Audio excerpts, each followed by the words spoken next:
Welcome sa DRS 2.0. Fresh at nagbabagang happenings ba ang hanap mo? Mga padabarkads man yan o mga trending topics? Pwes, sagutin natin yan. Kaya naman isubscribe nyo na ang ating channel para sa mga nagbabagang balita everyday. So ayun, welcome back again sa ating YouTube channel mga kadabarkads, and for today's video ang pag-uusapan natin ay tungkol sa mga importanteng kaganapan sa loob at sa labas po ng Itbulaga sa TVJ and syempre sa mga dabarkads. So kanina, bumungad sa atin itong J80 or GAT, and talaga namang ang lahat po ay nag-enjoy at napasabay sa pagsayaw sa kanila. Maging si Boss Joey De Leon at si Bossing Vic Soto nga po ay napasayaw din. And after nga po ng performance nila mga kadabarkads, ay nagpapasalamat po ang J80 dito po sa Itbulaga. Sabi po nila, daling-dali with Bossing Vic Soto and Joey De Leon on Itbulaga. Thank you for having us, TVJ Official. Samantalang sa Sugod Bahay mga kapatid naman, ay ang dami na naman pong sumali at nagpa-register. Andyan po sila sa Barangay Hulo. And alam nyo po ba mga kadabarkads, nakabalik din po agad sila Jose, sila Wally, and Paulo Ballesteros dito po sa Itbulaga Studio. And makikita nga dito sa Porinoy The Apam Invasion, si Wally, si Jose Manalo, and si Paulo Ballesteros. So ang bilis lang nilang makabalik, hindi po ba? And nakasama nga natin bilang judge si Diamate and syempre si Luan D. Next topic naman tayo, ito po yung pinakaantay ng marami ang malaman kung sino po yung magkakagrupo para po sa Lenten Special. And medyo meron nga pong mga question na tungkol dito. So bali sa Group A po ang magkakasama si SQ Casey, SQ Sam, SQ Eunice, Miles Ocampo, Jose Manalo, and Joey De Leon. Sa Group B naman, andyan si Ian Red, kasama po siya, Karen Aishup, Raisa Midison, Paulo Ballesteros, and syempre, si Maine Mendoza. And sa Group C naman, si SQ Jean, SQ Ann, Ryan Agoncillo, Wally Viola, Alan K, and Vic Soto. So, tatlong kwento na naman po ang ating mapapanood sa Lenten Special. Lunes, Martes, Miyerkules po yan. Pero, ito po ang tinatanong ng mga dabarkads natin at ng ilang mga netizen. Bakit daw po wala si Queen Amber Torres? Meron nga po ako nabasa doon sa live chat ng Itbulaga na petition na isama daw itong si Queen Amber Torres dito po sa Lenten Special. So, may nagsasabi naman na kasama yang si Amber. Pero bakit wala po dito sa mga grupong nasa listahan? 'Di ba? Merong nagsasabi na hindi pa raw pwede yung ganong edad na 5 years old, and medyo nabubulol pa daw itong si Queen Amber. And eto pa yung isang katanungan dyan, bakit daw wala po si Atasha Mulak? Kung tinanggal na daw ba si Atasha Mulak dahil hindi ito kasali sa mga groupings na naganap for Lenten Special? Yan po ang katanungan nila. Meron po mga nagrereklamo bakit di kasama si Atasha. Merong mga nagtatanong. So, deserve nila ng kasagutan syempre. So, eto na po yung kasagutan mga kadabarkads kung bakit wala po dito si Atasha Mulak. Ito'y possible na kasagutan lang naman.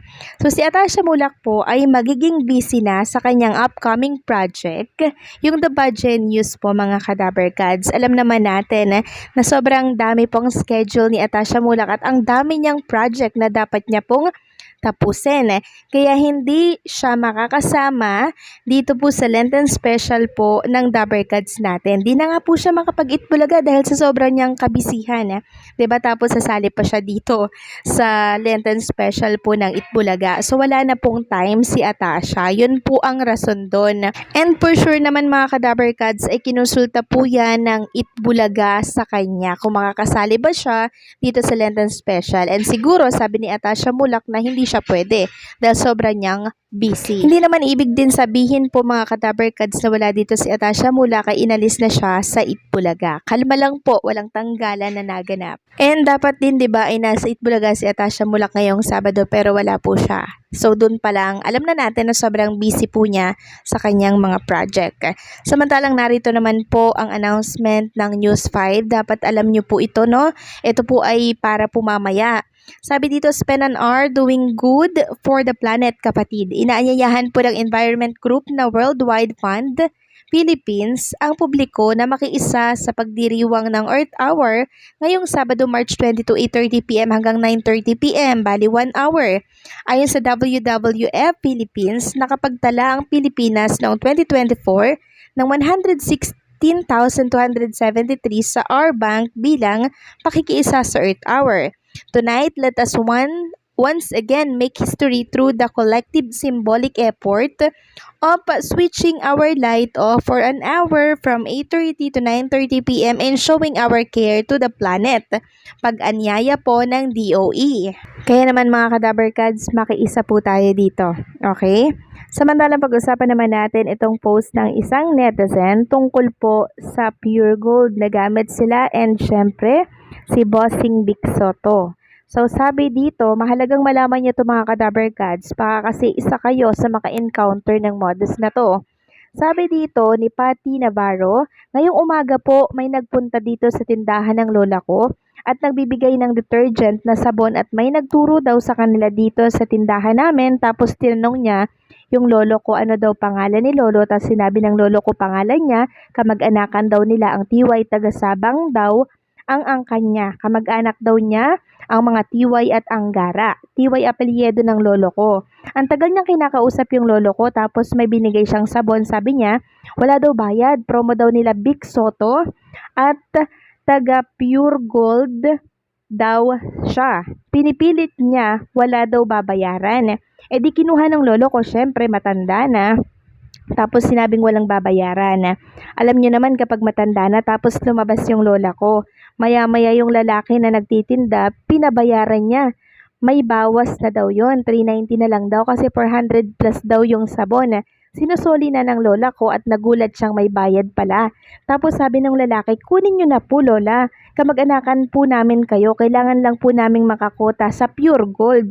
Sabi niya talagang pinipilit niya yung lola ko kasi kailangan niya daw ng makabenta. Yung lola ko, edi hindi na siya tinigilan, napabili na siya. Tapos dinaldalan niya ulit. Nagkwento tapos nagulat yung lola ko. Yung kasama niya, nag-abot na naman. Ibibigay na daw niya yung sabon at wag na lang daw maingay sa boss nila. Inabot niya sa lola ko yung isang plastic pa ng sabon tapos sabi niya sa lola ko, itago daw ni lola, abot siya ng abot. Tapos sa abonohan na daw niya, tapos biglang nanghingi ulit ng 282. Kahit 282 na lang daw yung isang plastic pa na sabon. Pinipili talaga niya, napakakulit. Nakabili na yung lola ko ng 5 pieces na 390 nilang binigay. Tapos pinipilit niya na kumuha ulit ng another 5 pieces, 282 na lang daw. Tapos naririnig ko yung lola ko, pinipilit niyang hindi na. At nakakuha na siya. Wala na siyang pambayad, pinipili talaga nung lalaki.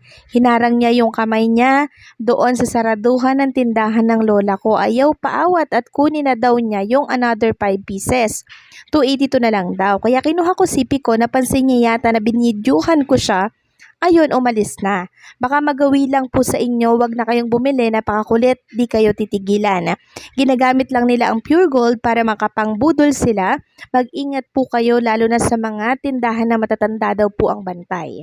Dahil talagang hindi daw po kayo titigilan hanggat hindi kayo bumibili. Sasabihin pa nilang kamag-anak kanila, anak daw sila na kung sino, dalawa po silang lalaki. So ayan mga kadabarkads, wag na wag po kayong magpapaloko. Okay, wag po kayong magpapabudol. Ginamit po nila si Bossing Vic Soto dito sa pang-i-scam nila ha, maging ang pure gold. Kaya kung meron kayong mga kasamahan dyan na mga oldies, sabihan nyo po sila na wag silang makipag-usap sa mga stranger, okay? So hanggang dito na lamang po ang update natin. Maraming salamat po sa patuloy na pagsuporta.